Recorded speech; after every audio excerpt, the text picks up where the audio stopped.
Hello, and welcome to Ag Week 2021. This year, in honor of our 10th anniversary, we are highlighting innovative advancements, ideas, and individuals that have contributed to agriculture over the past 10 years in a series of 5 interviews. While we wish that these speakers could be with us on campus celebrating all that Purdue has to offer, we are thankful for their contributions to this year's Ag Week. So, without further ado, here are our presidential dialogues. So, Mr. Simmons, we are so pleased to have you. We are so excited that you're here for the interview today. We were hoping maybe you could start off with introducing yourself, maybe telling us a little bit about your position at Elanco, the stepping stones that took you to get there. It's your time to talk. It is an honor to be part of Purdue Ag Week. And I'll just start by saying, just briefly, I was in your seat many years ago. At a land grant school like Purdue, Cornell. I grew up in upstate New York, was 3 generations of dairy farming. My dad went into the grape business, and actually the Welch grape business is kind of how our family got started. And I studied agricultural economics, started with Elanco as a sales rep. And all I would say is all of us I know are wondering, what am I going to do? What I would say is know what you love to do. Know what and learn about yourself, because if you told me growing up as a farm boy in upstate New York that was an entrepreneur that 31 years later I'd be in Indianapolis and have stayed with this company called Elanco the whole time, I'd have told you I was crazy. But I think just like Drew Brees, your famous alumni that just retired, when he got drafted, I don't know, 28th or 30th for the San Diego Chargers, would they have said he would be a legend Hall of Famer from the New Orleans Saints? Don't try to craft your future too fast.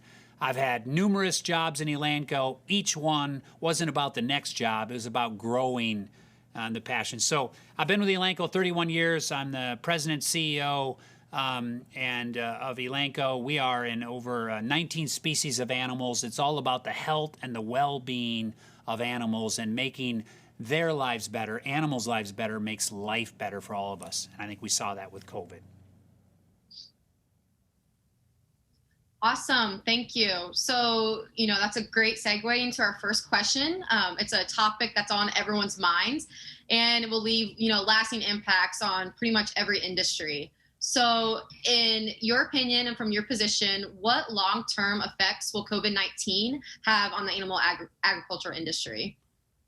Yeah, we don't get to choose the time we live or go to school or the era we live in, but all of you are coming through school experiencing a once-in-a-100-year type pandemic. You've heard everyone talk about it, but to me, don't lose it. I just got vaccinated. We're coming out of this, and let's stop and really say, what did we learn from 2020? And even some of 2021. What we learned was the importance of animals to society. We've said animals are so critical to society, but we saw that. And we saw the benefits of, what animals do. People got pets, shelters went empty, everybody wanted a companion. If I told you in January last year, you'd walk into a grocery store and there would be rationing meat and milk and eggs, you'd have told me I was crazy, but that happened for all of us. And we saw the importance of animal protein. Now we have the benefits of riding these tailwinds, and I think what I call 3 powerful forces that emerged during the pandemic. Human nature, the impact of science and innovation, and the relevance of animals. So let me just hit each one of these. When you're relevant, and all of you are relevant as ag students at Purdue, when you're relevant, you're important, you also have responsibility to solve the challenges. And I believe we can do that with the tools and the innovations we have. What areas or sectors of animal health industry do you think and you need to see that needs more innovation as an example? So we need to invest in livestock production innovation. It's where we can make the biggest impact, I think, in not just more protein, but actually cooling the climate, believe it or not. Investment in livestock production is what will get cattle operations to net zero in our lifetime. And for some time, it will happen. I think for a lot of farms, it'll happen this decade. And we aren't going to eat our way out of climate change, as maybe Bill Gates says, with plant-based foods. No, we need to give consumers what they want, which we saw during COVID, which is nutritious protein, animals what they need, which is health and well-being, while using less environment. That's the triangle that I see our animal health industry in the center of. Consumers what they want, animals what they need, less environment. It's a great opportunity also, I think, for Purdue agricultural students to say, jump right in the center of that. There's opportunity. We're ready to partner. We're ready to partner with students and the next generation of leaders. We're ready to partner with our customers, farmers and veterinarians, to come alongside of them and say, hey, with innovation, with new sources of innovation and new partners, we can take in this decade and make dairy and beef farms net zero, actually be a positive contributor to things like the environment. So a great opportunity. Yeah, that is wonderful. And I love hearing how passionate you are about the things that you do. I mean, obviously, as CEO and president, you have to have that fire inside of you. And that's what our next question is about. I want to hear a little bit more about the excitement. So we know that there are lots of new things going on with your company. So I was curious, what in Bayer's animal health portfolio are you most excited about adding to the Elanco product portfolio?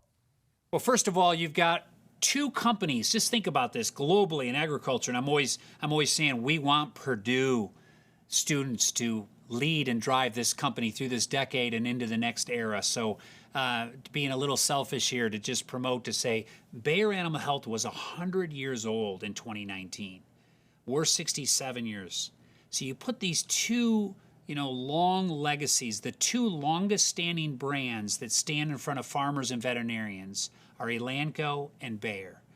And now we're bringing it together. So the first thing is a portfolio of legacy, of people that are deeply rooted in science and capabilities and the ability to say, look, and are deeply passionate. The passion comes because this isn't work. This is about our vision of we are going to enrich people's lives with food and companionship.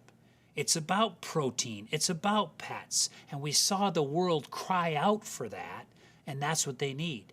And the first thing that happens with this company is we now are number one, I believe, in accessing the world's animals. We can go to the doorstep of Seattle to a cat owner, to a tilapia farmer in China, to being able to get beef cattle in Australia or in Kansas, and in 19 species of animals. There's not many companies that can do that. So anyone that has an innovation or a service that needs to reach the world's animals, Elanco plus Bayer can do that right here from central Indiana. We're building a headquarters in downtown Indianapolis because of that. But what it's done is, let me just say, when you put these two companies together, it's almost 50-50, pets, livestock. What makes a great livestock business? A good pet business. It made our pet business get 3 times bigger and international. We're 50% US, we're 50% international as well. And then I would say the other is this omni-channel, we call it, is we are the most diverse, as I mentioned, whether it is Chewy.com on the doorsteps, whether it's direct to farms, whether it's boardrooms to big protein companies, or even more so to be able to say, hey, to reach vet clinics all over the world. So when you step back, we are now the gateway to the world's animals, providing innovations and products that can serve customers, 19 species of animals, over 90 countries, and this is just an opportunity that brings a lot of excitement for us. We have a very, very full pipeline of innovation. We're launching 8 new products this year, 5 in farm animal, 3 in pet health, and it'll be that way many, many years into the future. So as I look at new talent coming into this industry, innovation, global, and all kinds of ways to transform something that really matters. Animals matter.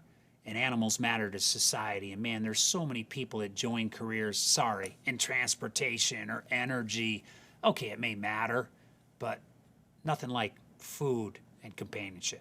So we're excited about Bayer and Elanco and bringing the best of the two companies together. And we're well on the way. We closed this deal with drones inspecting plants and shipping computers, and we did it from our homes. The largest transaction in our industry we did from our homes. Why? Smart, passionate people that when the door was locked, we found a window. And we got it done. Yeah, that's a great answer, and thank you. And so one of the things that struck me the most was, about the people, and then this is a great time for the industry to get involved and to find something that you're passionate about. So that leads into our last question. In what terms of leadership qualities do young professionals need to possess to continue to grow and improve the animal ag industry? So I'm going to say right up front, leadership is an art, not a science. It's constant work. You never arrive, and everybody has a different recipe, right? So if all of us, if I could have one invention, it would be the leadership tape. You'd put this tape over everyone's head, and it would calculate the number of leaders or people that are following you. I jokingly say I'm a father of 6. I usually can get maybe 2 to be following me. Teenagers want money. Somebody wants a car, or whatever. College kids need, it's mostly all about having more money put on their cards or whatever. But think about this. What is a leader, and how is a leader measured? It's following. How is a following created? Well, we all have our own recipe. Your leadership recipe is different than mine. And so think about it that way. Can anyone be a leader? Absolutely. In Elanco, we call leadership in one word, influence. It's no more about org charts. I'm not a CEO that sits at the top of an org chart. That was 1990s. This is dots on a page, and we all have circles, and we all increase our circle of influence. Why? In a raw, vulnerable way. So let me start by saying this. We need, with that in mind, what do we need in agriculture? We need bold, courageous leaders. It's not just farmers who make food security reality. It's bold courage from leadership to call out the need for scientific innovation, fair trade, consumers' ability to choose. These 3 elements are, a winning recipe to make animal protein safe, affordable, and accessible. But let me tell you something. If you're not passionate about it, because it's truly what you want to do, then you will be politically correct. You will be careful. You will get tired. This world is hard. You will get worn down. That's why I say why you do what you do, Purdue students, is more important than what and how. And when you get deeply passionate about your why, and you know what your recipe is, and you don't worry about everybody else. Don't let those little voices come in that this person's a better public speaker, they're charismatic. No. Know how you influence. Be you and have purpose, and you will become a bold, courageous leader in your own way. And the world won't wear you down. And you will be a collaborator and an influencer. And guess what? You will join this industry, agriculture, animal health, and watch out, because we need it, and we need it badly. And so my why, I tell everybody, is hungry. People that are hungry, or people eating the wrong food, that side of hungry, it is my passion. It's my family's passion. We're in and outside of work all the time, working in nonprofit organizations to help. I know that every time we make an animal healthier, we're saving the 20% that's wasted by mortality or morbidity. Do you see what I mean? I also like hungry leaders that are chasing something that matters, that's much bigger than them. So there's 2 sides to it. That's my why. And that's why after 31 years, I feel as young as I've ever felt, and am challenging myself as more as I ever have. So that's my challenge to all of you. What's your why? What's your leadership recipe? Get that understood. Don't get a job coming out of Purdue. Get on a mission, and then watch out. You will become so differentiated. During COVID, I've learned there's people that spiral, there's people that are just surviving, but actually, for a student coming out of Purdue, this is your time to separate yourself from others. Thank you so much for encouraging us to separate and to be better and to do better with our lives. That was such an incredible message. Thank you so much. And Kayla did mention that that was our last question, but we wanted to give you some time. If there was anything else you wanted to hit on, anything you would like to address to the Purdue students and the Purdue agriculture students, we just wanted to give you the time to do so. Yeah, I think just a couple things that I think we just need to make sure you realize, and that is controlling the narrative is hard today. So we wake up in the morning and whether it's food or it's agriculture or it's the environment or it's alternative proteins because meat's bad, what I want to say is first it starts with that bold, courageous recipe as a leader, because then you become curious, then you study, and I think all of that is important. But I would say this, that science is what's going to get us out of the COVID situation. As an example, that's a force you can't stop. People's gravity to go eat meat, milk, eggs when they're their backs are to the wall or get a pet, that's a human nature force. It's important to get behind some of these tailwinds that are these forces. And the timing matters. Right now, people are seeing, hey, science does matter. It is our time to step in the gap and to talk about it. So I'll just take one example, which is, protein. Protein is a greater than $1 trillion industry, growing between 1.5% and 2% a year. We ate more beef. I haven't seen the last year's statistics, but in 2019, we ate more beef in the United States than we've ever eaten in history of man. Really? Boy, it doesn't sound like that. Isn't beef bad for you? No, it's not, and that's not what people are doing. So look at the facts, understand the nutrition, and lean in. And don't let, the alternative Impossible Burger, you're talking about a, 20, 30, a billion-dollar industry to $1 trillion industry. They can grow really fast, but the continued trajectory movement is an example. So what did I just do there? I unpacked something that's not necessarily the case, but it's newsworthy, so it gets a lot of news. Know your facts, understand completely the science, understand what people really want, not what the newsy survey said, and lean in, because we need leadership and influence to help drive the narrative that is really the narrative. And I use COVID as there was a narrative that was forced by global society that says what we do matters and we need to continue. The same with the environment.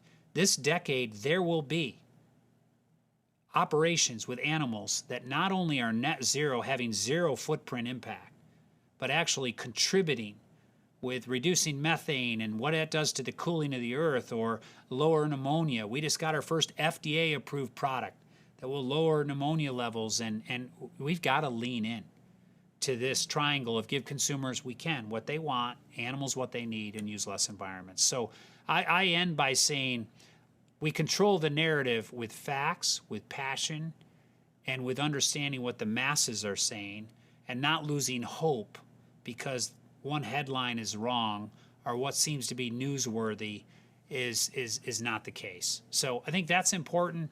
I think the last thing is I opened up by saying I am a fruit farmer in upstate New York.